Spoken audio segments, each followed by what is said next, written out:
Good morning, my dear students. You are most welcome in my social study class. This is Rajesh Kumar sir. Students, today I will cover class 6 subject SST. It means social studies या social science. The part of the subject is I will take history. And now type of this subject is the first empire, chapter number 17. Okay, students, assumed the topic is the head, the any chapter.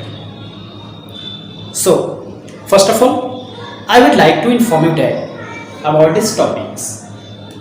Students, you know, first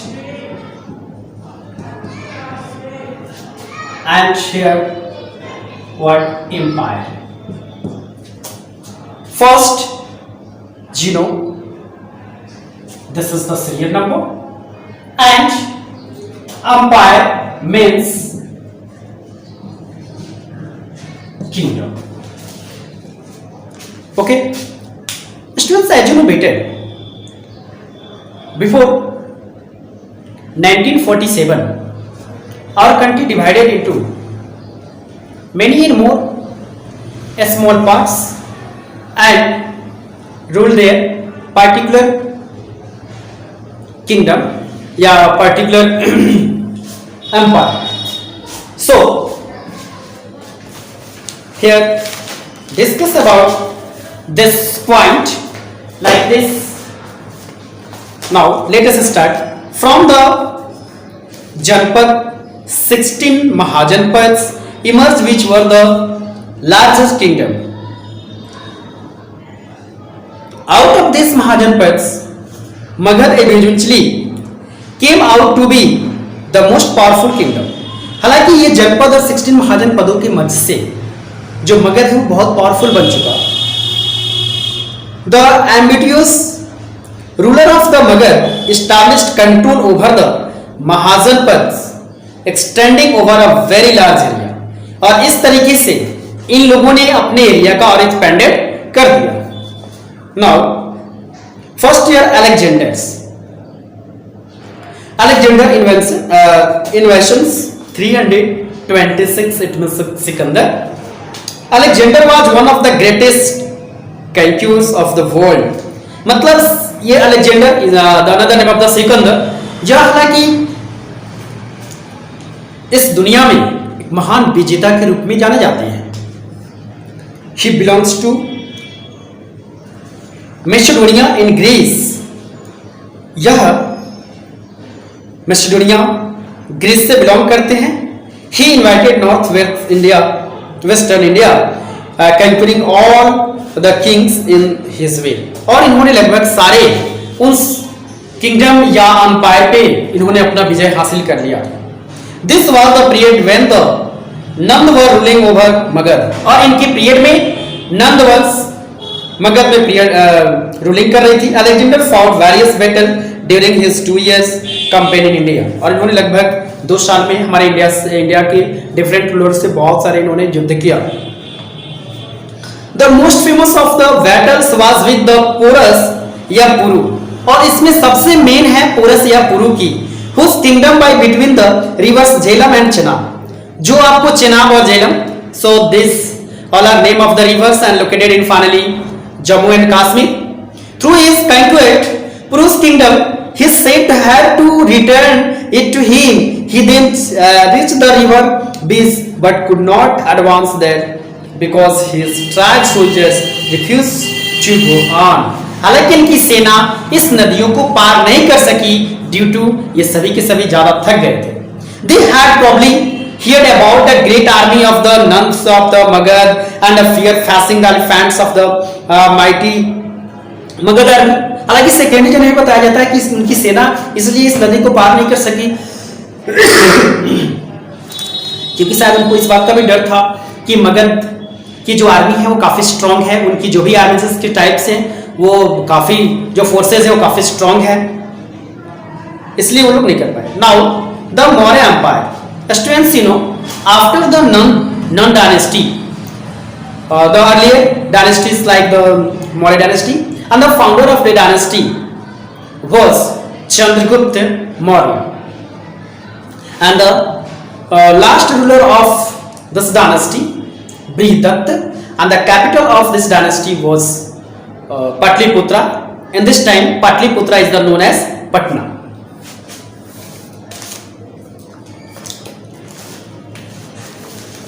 Now here discuss about the one by one. Chandragupta Maurya, the first ruler of the Maurya dynasty. The tenure of the this ruler is 321 to 297 BC. Chandragupta viewed the Maurya Empire, which include Bihar, parts of Orissa, Bengal, and central India. Then he turned his attentions toward the Punjab, western and north western India. और उसके बाद इन लोगों पे विजय करने के बाद इन सभी जगहों पर भी इनका नजर गया. In the northwest, Governor Alexander proved to be his enemy. Chandragupta defeated Seleucus and forces him surrender. हालांकि सेल्यूकस ने चंद्रगुप्त को हरा दिया और उनको सरेंडर करने पे मजबूर कर दिया. Then they expanded his empire towards the west of the river Indus, eastern Afghanistan and the Balochistan. Now second, the Bindusara succeeded Chandragupta. हालांकि बिंदुसार की जो सफलताएं मिली वो उनके पिता चंद्रगुप्त से मिली. He was also the efficient ruler and as the he strengthened the Maurya empire as the south as the Mansur. हालांकि जो बिंदुसार जो थे वह सबसे पहले मौर्य डायनेस्टी से बिलोंग करते हैं. उनके पापा का नाम चंद्रगुप्त मौर्य थे और इन्होंने अपनी शासन व्यवस्था जो है वह मैनसूर तक भी फैला रखी थी. In the entire subcontinent only the Kalinga and the southernmost parts were not include in the Maurya empire. सिर्फ एक कलिंगा को छोड़ दीजिए. Now Kalinga, this is the name of the place and finally this is the located in the Odisha. अभी ये ओडिशा में है. Now next ruler of this dynasty like the Ashoka the great, मतलब अशोक महान. The tenure of this ruler is like the 273 to 232 BC. Emperor Ashoka is considered one of the greatest ruler of India. Inscriptions of the pillar and the rock found in the various parts of India have been able to tell us about Ashoka and his reign. Now here good sign of the pillars, yes, the inscriptions about the Ashoka Great. Like this, Kalinga conquest. Here, a very important story of the Ashoka great. Ashok की life में इसकी बहुत बड़ी एक story के रूप में Kalinga war आया. Kalinga was independent kingdom with the flourishing trade.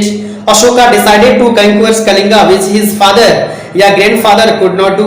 हालांकि अशोक ने सोचा कि चलो मेरे पापा और या मेरे दादाजी ने जो नहीं किया वो मैं करके देखता हूं, और कलिंगा पर उन्होंने अटैक कर दिया. After initiating this kingdom, his empire would have been unified.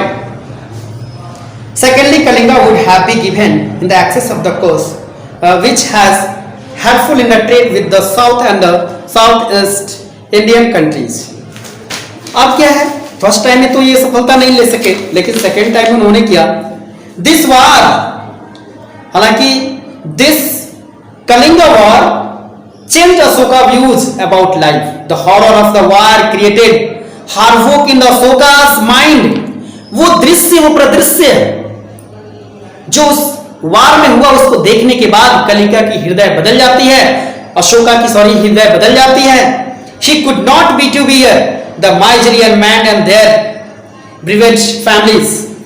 He decided that he would not fight any more wars and soon after become a Buddhist.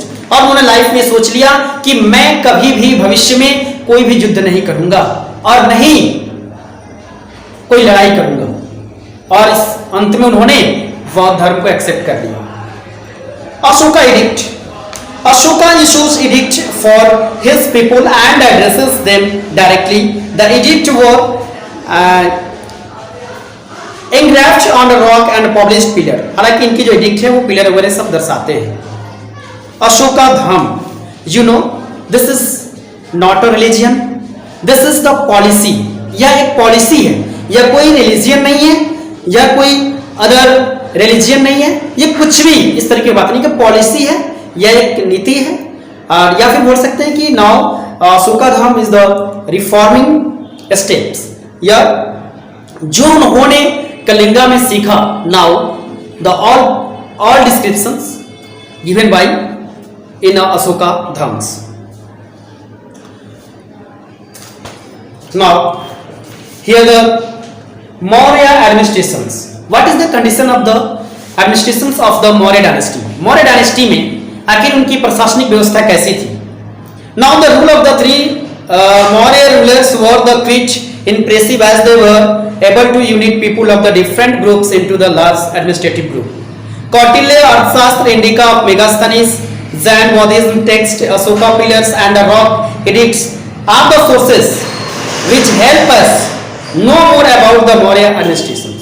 हालांकि जो पिलर है, जो इंस्क्रिप्शंस है, जो एडिक्ट है, ये सभी उसके साइन है.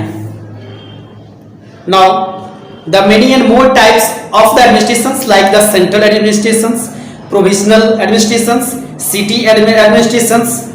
इसमें क्या है, एडमिनिस्ट्रेशंस के फॉर्म में डिफरेंट यूनिट में डिवाइड कर दिया गया ताकि एडमिनिस्ट्रेटिव का पावर जो है स्ट्रांग हो और सबको इसके बेनिफिट मिले. नाउ लाइफ स्टाइल, मतलब here living habit of the Maurya dynasty. लोग कैसे रहा करते थे? Pataliputra was the capital city of the empire, you know better. It was the well protected city with the deep moat and high wooden wall surrounding the city. हालांकि शहर की काफी सुरक्षाएं थी मौर्य डायनेस्टी के according. According to Megasthenes, Chandragupta lived in the huge palace Patliputra, which was the beautiful decorated with the design as the gold and silver. हालांकि मेगास्थनीज जो अपने इंडिका बुक में लिखी है उसके आधार पर ये कहते हैं वो कि चंद्रगुप्त मौर्य का जो रहने वाला प्लेस जो था, जो महल था, वो काफी सजा धजा था. Now revenue, students, you know the revenue is the name of the taxes. A system of the taxation helped in the ruling power to run the elaborate administrations smoothly. Army and spices, army की भी स्थिति में काफ़ी अच्छी थी और ये जो रेवेन्यू आते थे उसी से कलेक्ट करके आर्मी की सैलरी वगैरह दी जाती थी.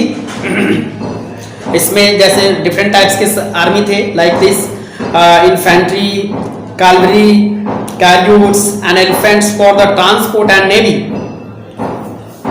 Like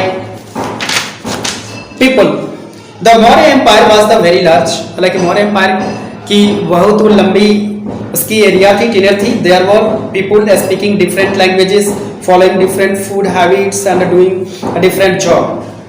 the Maurya society was divided on the basis of professions. Maurya dynasty का जो सोसाइटी था वो प्रोफेशन के आधार पे वो बटा हुआ था. The Brahmins got the high post, Brahmin को ऊंचे पोस्ट दिए जाते थे. However with the flourished trade, commerce and Vaishyas become the wealthy. Now welfare measures, लोगों के लिए भलाई क्या करती थी ये? Now the Maurya king ruled for the welfare of their subject. They believed in doing that pleased the people and not that pleased the king. The Maurya ruler constructed road, Wales, rest houses and can. हालांकि लोगों की सुविधा के लिए Maurya dynasty वाले लोगों ने कुएं, हाउसेस, नहर वगैरह आदि की व्यवस्था भी लोगों ने कर लिया था. Now the decline of the Maurya empire. हालांकि मौर्य एम्पायर इतने कुछ करने के बावजूद भी एक दिन यह डायनेस्टी एंड हो जाती है. Now the reason of the some reasons of this decline like this. Ashoka died in 232 BC. His successor were weak ruler. Ashoka की जैसे मृत्यु होती है उसके बाद से मौर्य डायनेस्टी के जो भी रूलर आते हैं उसकी अच्छी होती नहीं होती है और डे बाय डे करके वो और उसकी कंडीशन वीक होती चली जाती है. Now in this way as the result the system administrative collapse. और इस तरीके से क्या होता है कि मौर्य डायनेस्टी की जो एडमिनिस्ट्रेटिव जो इतनी स्ट्रांग थी वह बिल्कुल कोलैप्स कर गई। The governor of the various provinces took advantage of this situations and declared their independence. और इस हैपेंड को बेनिफिट को लेते हुए जो भी गवर्नर थे अपने आप को स्वतंत्र घोषित कर लिए। Within 15 years of Ashoka device the Maurya empire ended. 50 वर्ष के बाद अशोका के डेथ होने के मौर्य डायनेस्टी पूरे डिक्लाइन कर गई। Now in the 185 BC the last Maurya ruler Brihadaranyaka was killed by Pushyamitra Shunga and the Maurya dynasty came to end. Many new dynasties arose after the Mauryas. The Shunga and the Kannauj in the north of the Satavahan in the Deccan are the some prominent ones among them. इस तरीके से जैसे Maurya dynasty and होती है, छोटे छोटे काफ़ी प्लेसों पे डिफरेंट किंगडम वाले लोग अपना शासन करने लगते हैं। Now students, in this way this chapter is completed. Okay, the best and best of luck.